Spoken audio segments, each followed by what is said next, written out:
আসসালামু আলাইকুম। আরও একটি নতুন রেসিপিতে আপনাদের স্বাগতম। এখন চলছে গ্রীষ্মকাল, কম বেশি সবার গাছে আম কাঁঠাল দেখা যাচ্ছে। আম পাকা শুরু হলেও কাঁঠাল এখনো পাকেনি, তাই এরই ফাঁকে কাঁচা কাঁঠালের একটি রেসিপি নিয়ে হাজির হলাম আপনাদের সামনে। আমার মতো নতুন রাঁধুনি যারা আছেন তাদের কিছুটা হলেও আইডিয়া দিতে আজকের রান্না এবং কাঁঠাল কাটার পুরো প্রসেস দেখাবে আমার আম্মু, সাথে আমিও সাহায্য করব। তাহলে চলুন কথা না বাড়িয়ে দেখে নেওয়া যাক কাঁঠাল কিভাবে সহজে কেটে নেওয়া যায়। কাঁঠালে প্রচুর কষ থাকে, এ কারণে কাঁঠাল কাটতে আমরা খুব একটা স্বাচ্ছন্দ্য বোধ করি না। কাঁঠাল কাটার জন্য প্রথমে হাতে এবং যেটা দিয়ে কাটবো অর্থাৎ বটিতে তেল লাগিয়ে নিব। সয়াবিন অথবা সরিষার তেল যে কোনো একটি নিলেই হবে। এখানে সরিষার তেল ব্যবহার করা হয়েছে। প্রথমে কাঁঠাল মাঝখান দিয়ে কেটে ছোট ছোট টুকরো করে নিতে হবে। তারপর ছালগুলো ছাড়িয়ে তারপর কাঁঠালের কোয়া বা কোষগুলো আলাদা করে নিতে হবে। এরপর কাঁঠালের পিছনের দিকে যে শক্ত অংশটা আছে সেটা চারকোনা বা স্কোয়ার শেপে মানে ঠুমো ঠুমো করে কেটে নিতে হবে। মজার ব্যাপার হলো ভারতীয় বাংলা সিরিয়ালের কল্যাণে এখন কাঁঠালকে আমরা চিনি নতুন নামে। ভারতীয় বাংলা সিরিয়ালে একে বলে এঁচোড়। ওই দেশে হয়তো এঁচোড় বলে, কিন্তু আমাদের দেশে এটা কাঁঠাল নামেই পরিচিত। ওখানে বলে এঁচোড়ের তরকারি, আমরা বলি কাঁঠালের তরকারি। এই তো।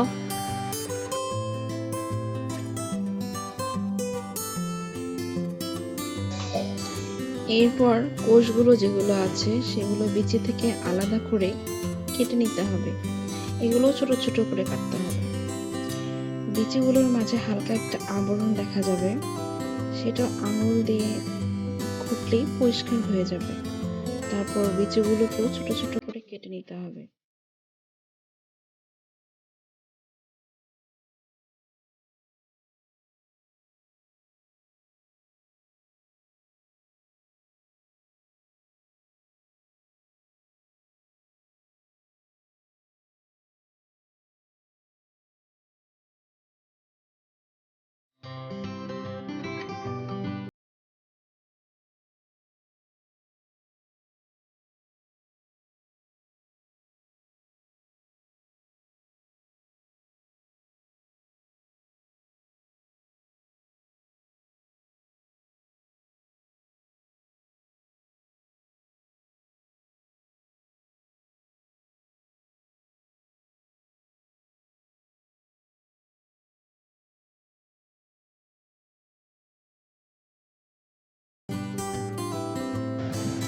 এভাবে একটু সময় নিয়ে পুরো কাঁঠালটি কেটে নিতে হবে।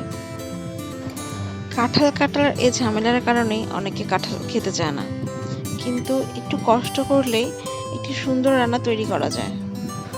কাঁঠালগুলো কাটার পর সুন্দর করে ধুয়ে নিয়েছি। এরপর একটি পাত্রে একটু পানি দিয়ে কাঁঠালগুলো নিয়ে নিয়েছি, কারণ কাঁঠালগুলো ভাপ দিতে হবে।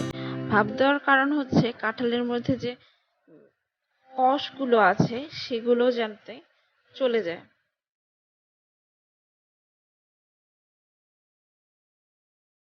কাঁঠালগুলো পুরোপুরি সেদ্ধ করতে হবে না, একটু বলক আসলেই এটা বন্ধ করে দিলেই হয়ে যাবে।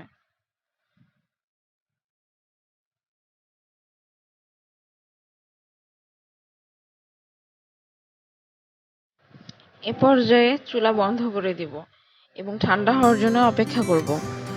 এর ফাঁকে একটি পাত্রে তেল নিয়ে হাফ কাপ মতো তেল নিয়ে এতে পেঁয়াজ কুচি দিয়ে দিচ্ছি। পেঁয়াজ কুচিগুলো হালকা ব্রাউন হওয়া পর্যন্ত অপেক্ষা করব। খুবই সিম্পল, এক্সট্রা বাটাবাটির ঝামেলা ছাড়াই ঘরে থাকা সাধারণ কিছু উপকরণ দিয়ে রান্নাটি সম্পন্ন করব। উপকরণগুলোর পরিমাণ মানে কি কি উপকরণ লাগবে এবং কতটুকু পরিমাণে লাগবে তা সবই আমি ডিটেলস ডিসক্রিপশন বক্সে দিয়ে দিব। কাঁঠালগুলো হালকা ঠান্ডা হলে পানি ঝরিয়ে নেব।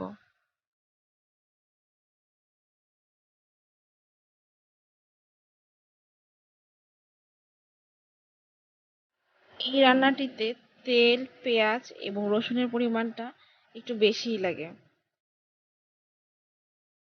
পেঁয়াজগুলো হালকা বাদামি হয়ে আসলে আমরা বাকি উপকরণগুলো দিয়ে দিব।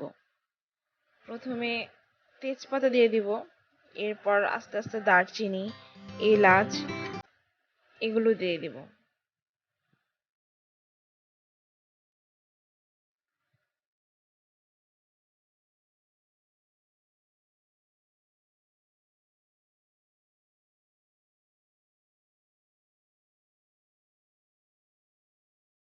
গরম মশলাগুলো দিয়ে একটু নাড়াচাড়া করার পর কিছু রসুন দিয়ে দিব। আস্ত গোটা রসুন দিতে হবে।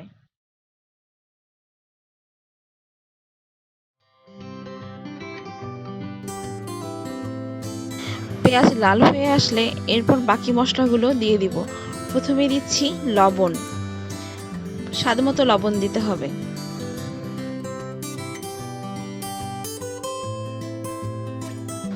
এরপর দিচ্ছি হলুদ গুঁড়ো, 1.5 চা চামচ পরিমাণ হলুদ গুঁড়ো দিচ্ছি। এরপর একটু পানি দিয়ে দিচ্ছি যাতে মশলাটা পুড়ে না যায়।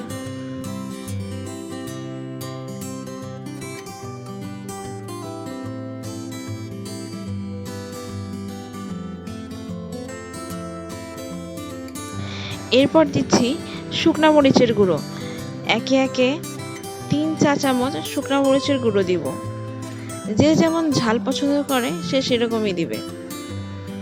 কাঁঠাল রান্নায় ঝালের পরিমাণটা একটু বেশি হলেই ভালো লাগে। এরপর বাকি মশলাগুলো দিয়ে দিব। প্রথমে দিচ্ছি জিরা বাটা, দিলাম 1.5 চা চামচ। তারপর দেব আদা বাটা, আদা বাটাও 1.5 চা চামচ দিয়ে দিব।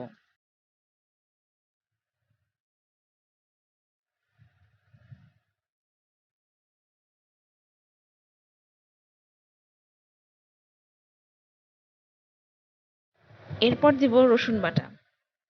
রসুনের পরিমাণটা একটু কম দিব কারণ এর আগে গোটা রসুন দেয়া হয়েছে।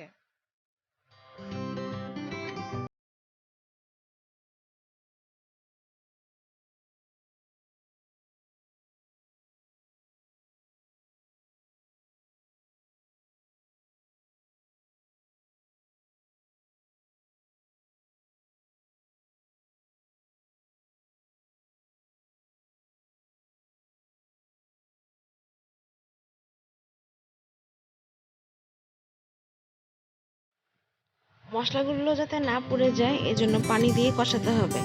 এ পর্যায়ে দিচ্ছি ধনিয়ার গুঁড়ো, দিচ্ছি 1.5 চা চামচ। একটু একটু পানি দিয়ে মশলাটি সুন্দর করে কষিয়ে নিতে হবে। মশলা যত কষাবে রান্নাটা তত মজা হবে। এর পর্যায়ে দিয়ে দিচ্ছি ভাপ দেয়া কাঁঠালগুলো দিয়ে সুন্দর করে মশলার সাথে নেড়েচেড়ে মিশিয়ে দিতে হবে।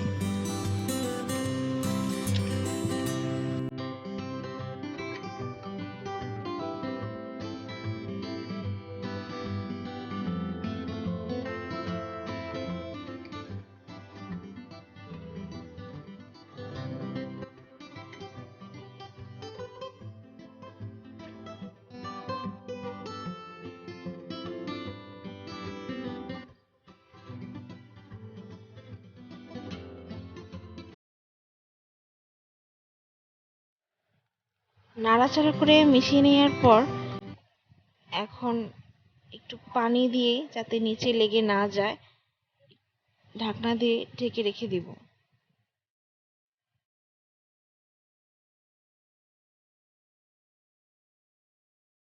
কিছুক্ষণ পর কয়েকটি আস্ত কাঁচামরিচ দিয়ে নেড়ে চেড়ে আবার ঢাকনা দিয়ে রেখে দিব।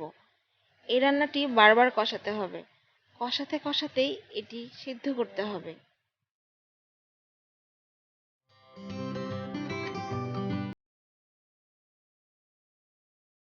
এর মাঝেও আমি কয়েকবার এসে নেড়ে দিয়েছি। এ পর্যায়ে কিছু পানি দিয়ে দিয়েছি কাঁঠালগুলো পুরোপুরি সিদ্ধ হওয়ার জন্য।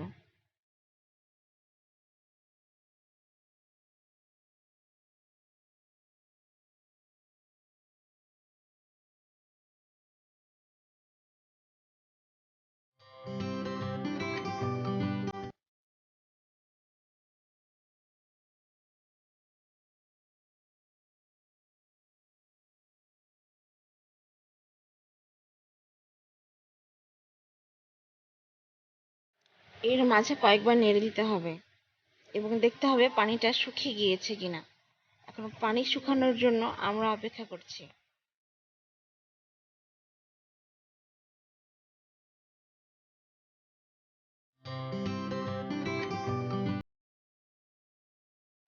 এখন ঢাকনা খুলে দেখছি কাঁঠাল পুরোপুরি সেদ্ধ হয়ে গিয়েছে এবং তেলও কিছুটা উপরে উঠে এসেছে।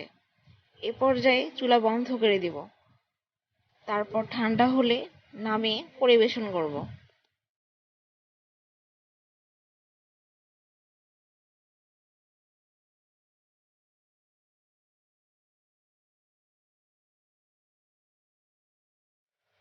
এই যে আমাদের কাঁঠাল রান্নার ফাইনাল লুক।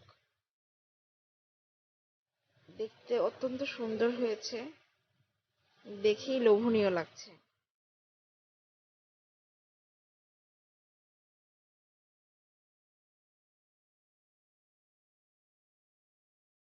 কাঁঠালের এই তরকারিটি আমরা গরম ভাত, লুচি, পরোটা, রুটি এগুলোর সাথে খেতে পারি এবং বেশ মজা লাগবে খেতে।